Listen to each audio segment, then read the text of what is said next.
Earlier this week, we conducted a funeral for a member of St. Philip the Deacon, and he left us a gift that I want to share with you all today.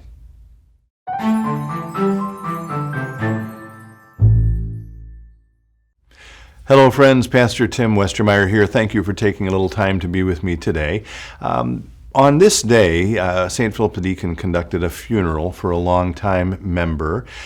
During that funeral, we read a poem that he wrote, a little more than 30 years ago after he was diagnosed with cancer.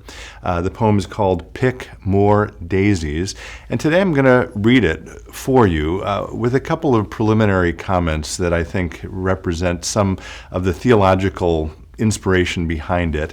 One of the points of the two I will make is that you will hear in this poem the word I a lot. As I recall in composition classes in middle school or high school, the teachers always said, don't use the word I. In this case, though, I think it's important that the author does.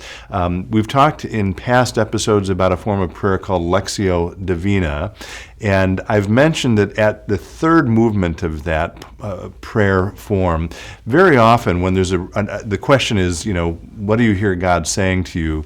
If I don't counsel people against doing this, very often what they'll do is they'll say, well, I hear God saying that my neighbor needs to do this, or I hear God saying that my sister-in-law needs to do this.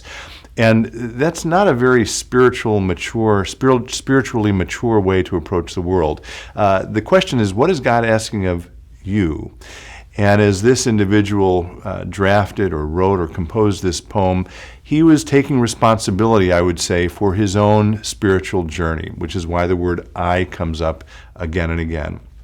And related to that, and this goes throughout the theme of the poem, the theme of the poem is all about being present to the here and now. And we've talked about this before as well. The great spiritual masters have taught in our tradition, certainly, and I would say in every spiritual tradition, you can't obsess about the past and you can't worry about the future if you want to be present to what God is doing here and now. And there's a very strong message in this poem of precisely that. Pay attention to today, because it's the only time that we have. So again, I thought for this particular episode, because it's fresh in my mind and because I think it has something to say to all of us, I would simply read this poem for you. And again, it's called Pick More Daisies. I can't go back and change what I have not done, but from now on, I will pick more daisies. I can't go back, but I will try to make more mistakes from now on. I will be sillier than I have been. I will relax. I will limber up. I know very few things I will take as seriously as I have, including myself. I will be crazier. I will be less introspective and more of a friend. I will take more chances. I will take more trips. I will climb more mountains, swim more rivers, and watch more sunsets. I will eat more ice cream and less beans. During the funeral, by the way, the son who read this said that he actually never ate beans in his life anyway. Going on. Serenity, courage, and wisdom will be my daily watchwords. Whatever troubles come my way will be real and not imaginary ones. You see, I have been one of those people who lives prophylactically and sensibly and sanely, hour after hour, day after day. Financial success and security have been paramount, sometimes at the expense of health and happiness. Oh, I have had my mad moments, and from now on I will have more of them. In fact, I'll try to have nothing else, just moments, one after another, instead of living so many years ahead.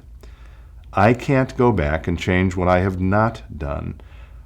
But from now on, I will go places and travel lighter than I have. I will start barefooted earlier in the spring and stay that way later in the fall. I will play hooky more often. I will ride more merry-go-rounds. I will pick more daisies. Rest in peace, Dave. Be well, stay in touch, and God bless.